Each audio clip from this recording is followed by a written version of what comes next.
Gente, vamos ouvir aqui, claro, com todo o nosso timaço, o diretor da Quest. É o cientista político Felipe Nunes, ele que é o responsável pela pesquisa que a gente está analisando aqui de maneira bastante detida. Meu caro, tudo bem? Boa tarde, você me ouve bem? Boa tarde, Dani. Prazer falar com você e com todos os nossos espectadores aqui na CNN. Prazer é todo nosso.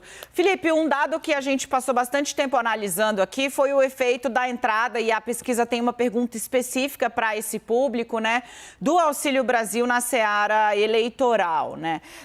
Uma das pessoas que eu ouvi, é um publicitário renomadíssimo, você conhece bem, Paulo Vasconcelos, disse, olha, chega ali, mas é como se tivesse feito uma dieta restritíssima para perder 500 gramas, ou seja, bota um pescoço para fora, mas não ganha o terreno que o próprio governo imaginava que o presidente poderia ganhar nesses eleitores que ganham menos de 2 salários mínimos e que tem pessoas da família ou eles próprios que recebem aí algum tipo de auxílio. Essa é a análise que você faz também? Ou há uma chance do eleitor ainda não ter conectado o auxílio com o governo Bolsonaro?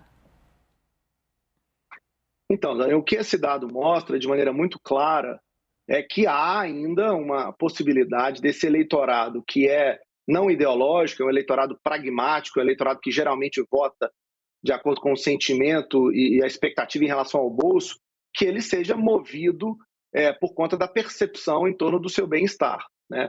O que o Auxílio Brasil pode estar sinalizando com esse dado que você chamou a atenção é o potencial de Bolsonaro ainda disputar esse voto, que está muito concentrado no Nordeste, a gente sabe, é um eleitorado que geralmente está associado ao ex-presidente Lula, né? Mas, assim como aconteceu com o auxílio emergencial, Dani, pode ser, e é essa análise que eu faço, que o investimento, o esforço seja muito grande para um resultado aquém do que o presidente Bolsonaro, na verdade, precisa nesse momento, né? O que eu acho que a pesquisa deixa muito claro é que, se o cenário continuar estável, como parece estar, pelo menos nos grandes números, a vantagem que o ex-presidente Lula tem é significativa. Ou seja, vai ser preciso fazer política e vai ser preciso disputar voto para que esse cenário seja alterado. Daqui a pouco a gente fala sobre o ex-presidente Lula, que de novo aparece aí com possibilidade de ganhar a eleição no primeiro turno, segundo a pesquisa. Mas eu quero falar sobre a terceira via. O Gustavo Uribe acabou de trazer essa análise, né? Olha, nem o eleitor que diz que não quer Bolsonaro nem Lula está desaguando nesses nomes que estão por aí. O que está acontecendo, né? Sérgio Moro se lança na política, faz muito barulho, muito espuma, mas não passa ali do mesmo patamar, né? Quando pontuou 10%, agora baixou um pouquinho. Na margem de erro, a gente pode dizer que ele está estável, mas esse aparentemente é o ponto de partida dele mesmo. Dani, o problema da terceira via é um problema de oferta e coordenação política, não é um problema de demanda, como a pesquisa mostra muito claramente, né? Existe, como o Gustavo chamou a atenção, demanda próxima aí de 30%, vamos aproximar para ficar mais fácil para o nosso telespectador entender, em torno desse nome do nem-nem. Mas são tantas as opções, né, a fragmentação colocada, que o eleitor, ao olhar esse menu de opções, acaba se perdendo e não encontra ali o candidato capaz de realmente fazer frente a hoje, né, o segundo colocado estável e isolado em relação aos outros, que é o presidente Bolsonaro. Esse é um problema. O outro problema que está associado a isso é o problema de coordenação, né? É matemático, Dani. Você não consegue, com 5, 6 opções, distribuir 30% dos votos. Alguém, né, quer dizer, é difícil que alguém consiga superar o patamar que hoje é o patamar do presidente Bolsonaro. Ou seja, eles vão ter que trabalhar essa terceira via, por um lado, uma certa articulação para ver se esses nomes, né, se alguém aparece como relevante, e, por outro lado, vão ter que trabalhar o conteúdo, né, porque o que a pesquisa também mostra de maneira clara é que os temas que preocupam as pessoas não são os temas que os candidatos à terceira via estão conseguindo atrair para si como sendo agendas prioritárias. Eu estou falando de economia e estou falando de saúde pública. E é interessante, né, porque as pessoas percebem o ex-presidente Lula como o cara que estaria mais preparado para lidar com esses temas. Essa pergunta também está aqui no levantamento da Quest, eu estou buscando. Enquanto isso, Felipe, eu queria falar um pouco sobre o ex-presidente Lula, né? De onde vem esse patrimônio? O que puxa essa memória? Porque, de novo, né, Lula, o PT costuma partir de uma base de 28%, 30% das intenções de voto. Mas isso subiu muito. Partir de 40%, 45% das intenções de voto é uma senhora, é um senhor ponto de partida para se percorrer. O que dá para a gente aferir das pesquisas, das entrevistas? De onde vem esse patrimônio eleitoral? E quão consolidado ele está? Dani, tem uma famosa frase, né, de um estrategista político norte-americano, James Carville, é a economia estúpida, né? E me parece ser a melhor definição, né, a melhor expressão para responder essa sua questão, né?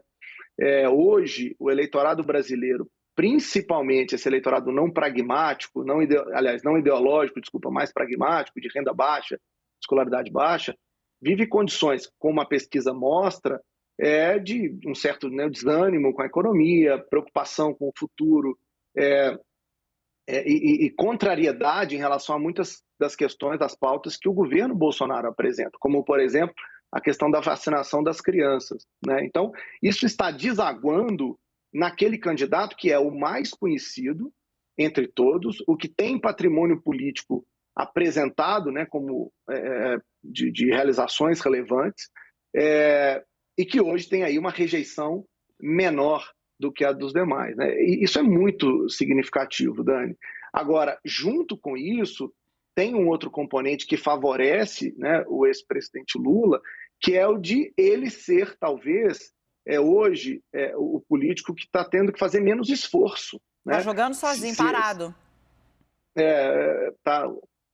Se fosse um programa de futebol, diríamos que está jogando como o Romário, parado ali na área, na banheira. E os candidatos adversários não parecem olhar para o Lula como quem tem que ser atacado, quem tem que ser debatido, quem tem que ser questionado. Por que eu estou falando isso, Dani? Um dado que às vezes é pouco mencionado nas análises é o dado de voto espontâneo. A Quest tem uma maneira muito particular de fazer isso. Essa pesquisa Genial Quest, ela tem uma metodologia própria para medir isso. E hoje, assim como em 2018, 50%, vamos aproximar os números, da população brasileira não declara voto espontâneo a nenhum candidato.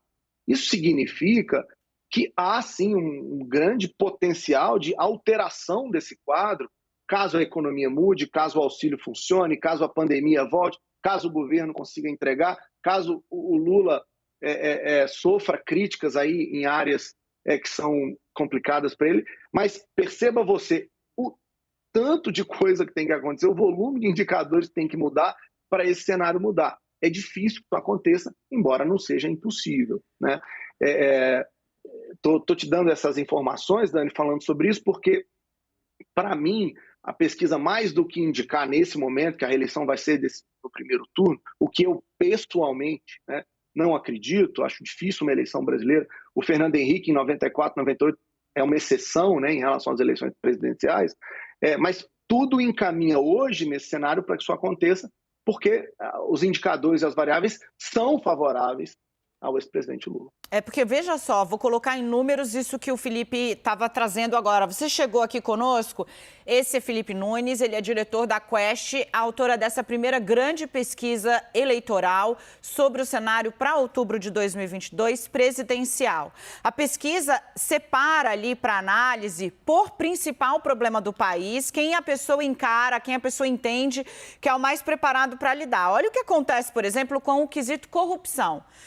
Sérgio Moro não traz esse voto para ele. É impressionante. Quem puxa mais é Bolsonaro, 36%.